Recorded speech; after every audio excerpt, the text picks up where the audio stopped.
Good morning, Kansas City. It is the Bob and Jeff show once again, and I'm here with Jeff McCovens. And Jeff, who's our guest today? It's Jamie Grayson with POAC Succeed. Jamie, good to have you this morning. Pleasure to be on the show with you Good both. morning. It's a Thank beautiful you. day. It's a beautiful Great day. day. Well, Sitting on a golf course. sitting on a golf course. Doesn't get any better than this, Yeah. right?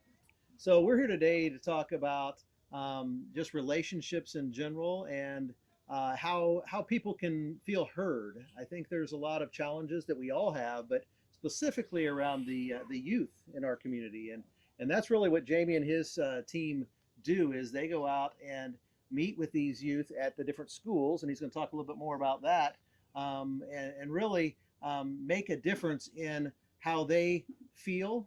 Mental health is a huge challenge that I think we all have, but again, to really make a difference not only in their lives, but then for them to make a difference in other people's lives.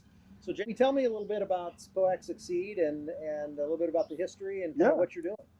So yes, in 2019 I started POAC Succeed. It stands for People of All Communities Succeeding Together. Prior to that, I spent many years in banking. I'm a former collegiate athlete. Spent many years on the gridiron playing football at Missouri Washington State University. And a lot of the things I've learned from that experience is things that I've extracted and infused into our training with the students and staff today. You mentioned about student mental health challenges. One of the things that most people don't realize is that the loneliest age used to be age 65 and older. Okay. It's reversed now to age 10 to 24. And so with that isolation that students are experiencing, you're seeing an increase also in how it's showing up in schools across America.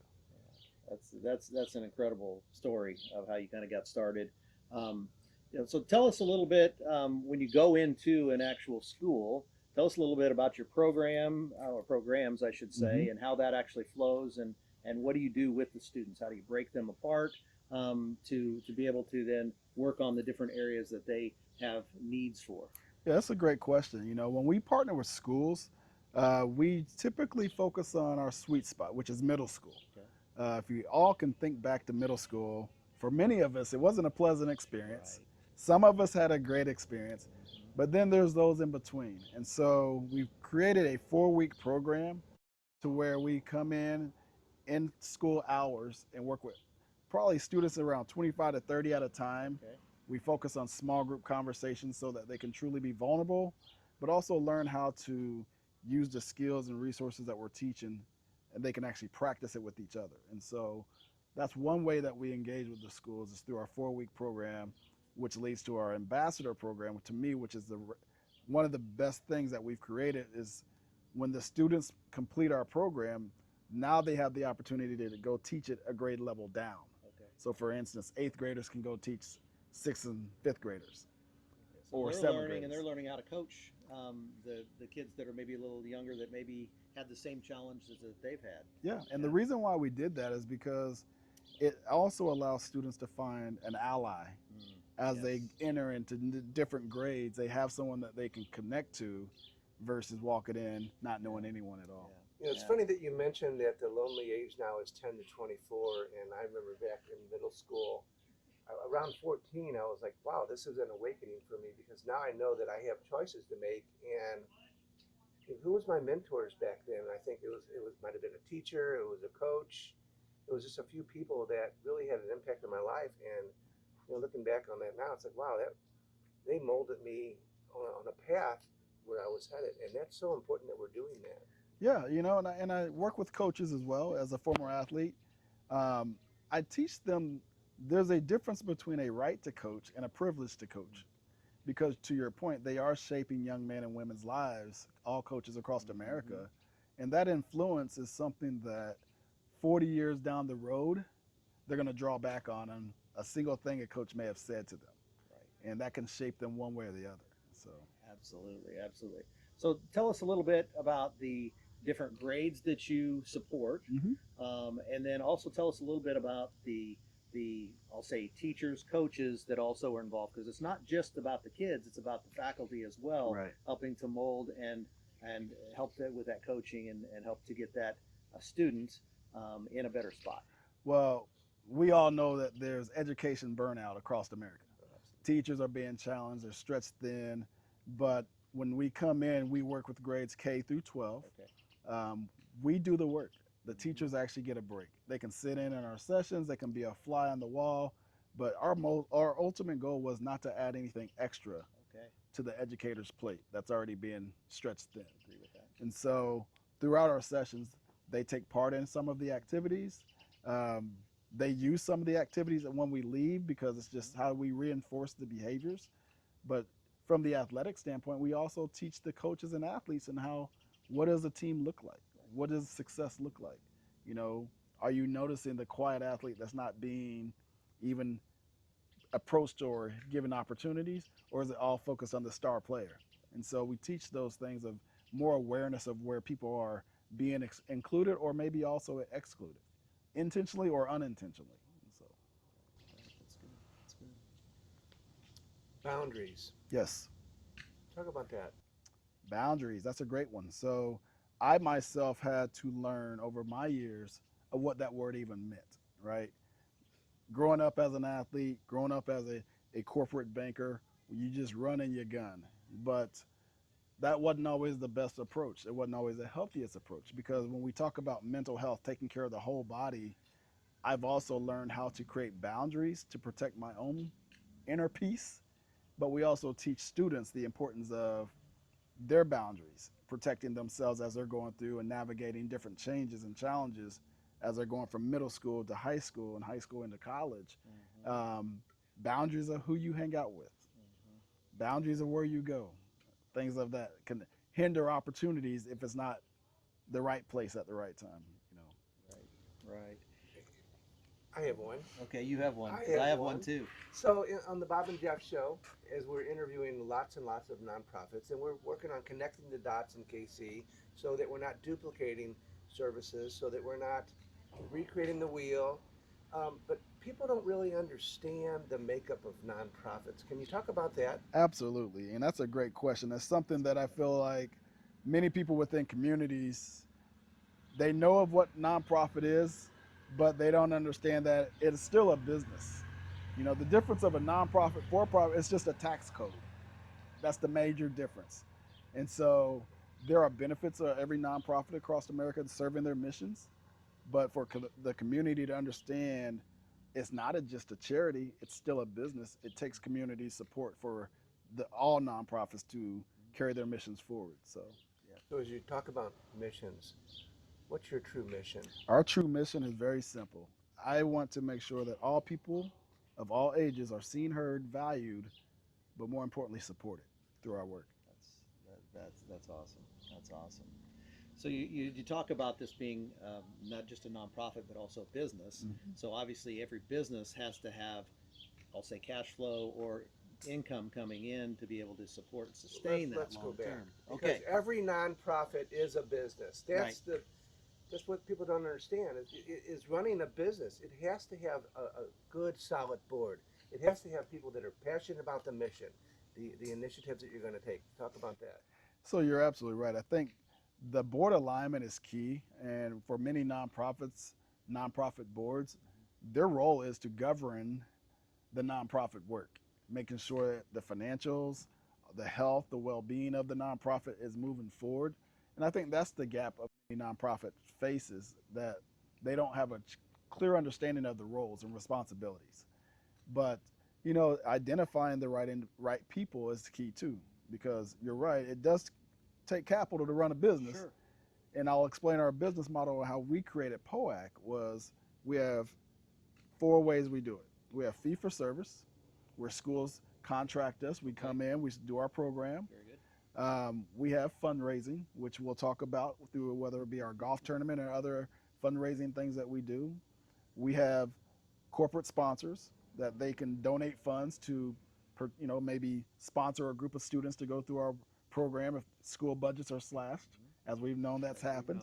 Yep. You know, and then we have community engagement. And so, but another one that we talk about, and it's sometimes maybe not talked about enough, is the donor advised funds.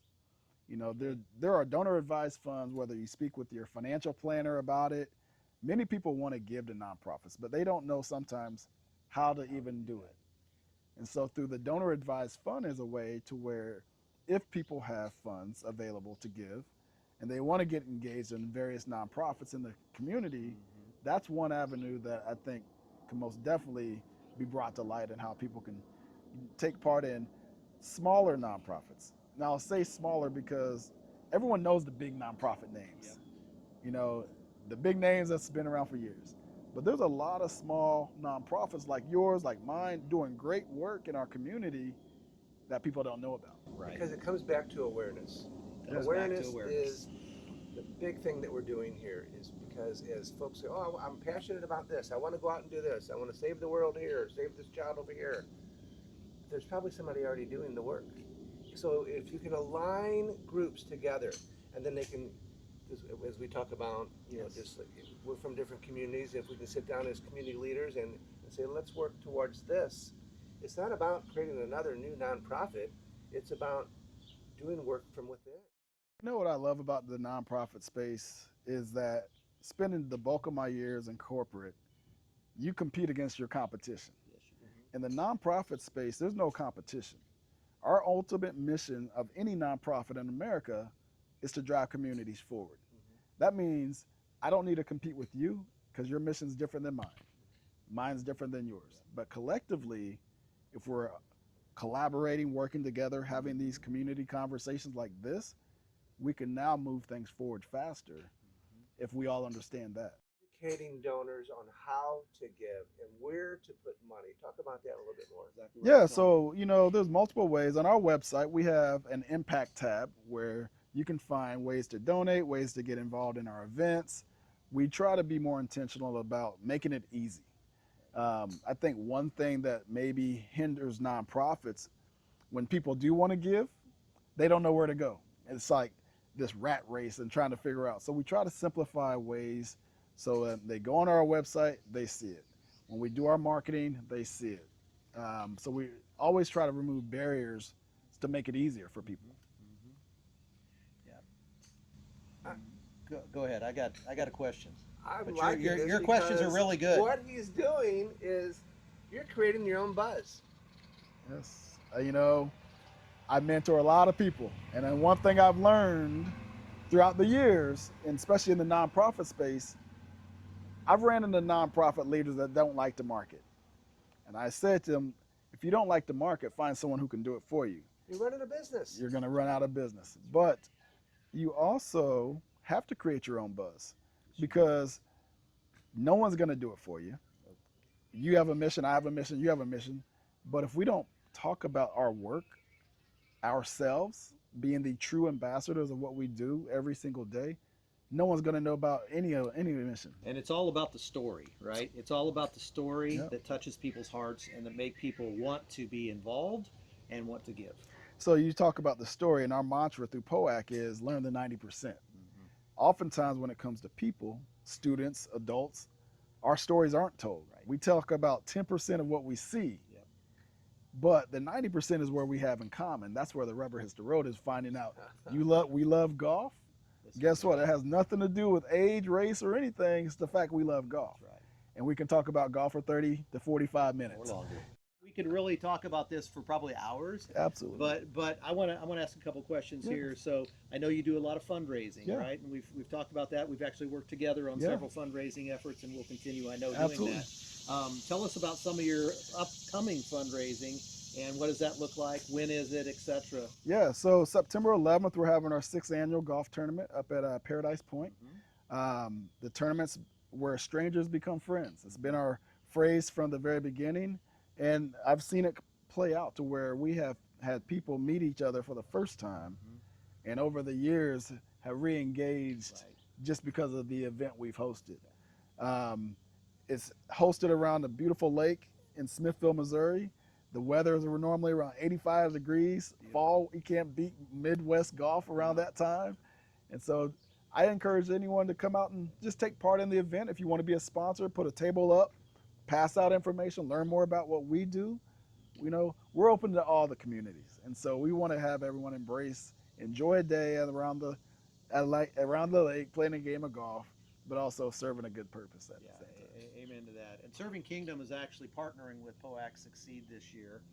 And I'm going to put another plug in is the Serving Kingdom team actually won the tournament last year. Oh my gosh. So I had to say that. I had to say that on camera, you know, to get a little bit of a. You know, of and to give them a little more run, I actually witnessed them chip in a shot from about 100 You yards did. out. It was not me, And I will it- tell you that. But yes, we did But- play well. You guys played very well. I am all here for POAC Succeed and the great work that they're doing, and really looking forward to that event. It's a wonderful event. Like I said, played in it last year for the first time, and looking forward to this year. Thank I you. need to call your wife and tell her what's really going on.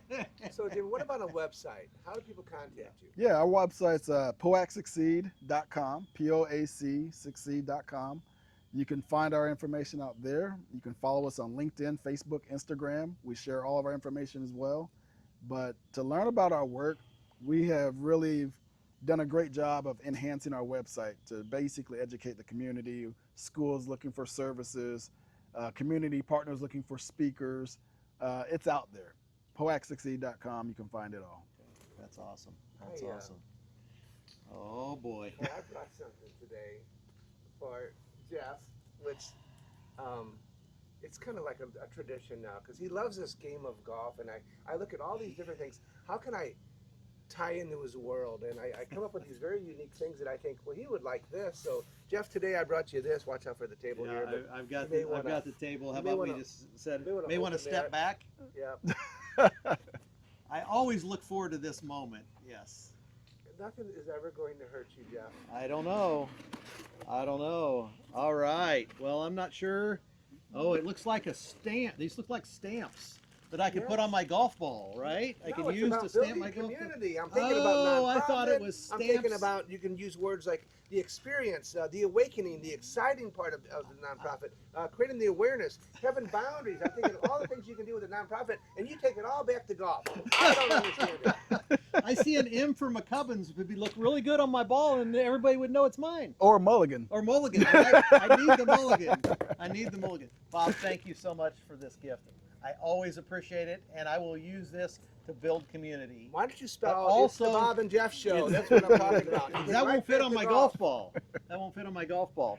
Well, also with tradition, we have another gift that we actually present to the nonprofit that we are actually working like a with and car talking battery. with. It looks like a battery for and a I golf went, cart. I went and purchased something that we could put it in so that I didn't have a bag like I usually have. So this looks a little bit better, I think.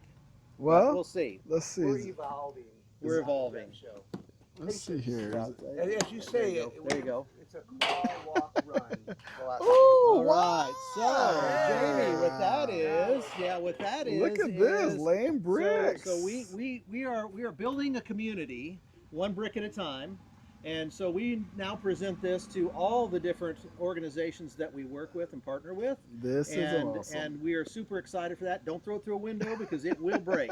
But hopefully you can set that on your desk or wherever you'd like to, and just know that we are here to partner with POAC Succeed and looking forward to continued success and helping you get that to that next step or that next level. Well, So- thank you so much. This is awesome.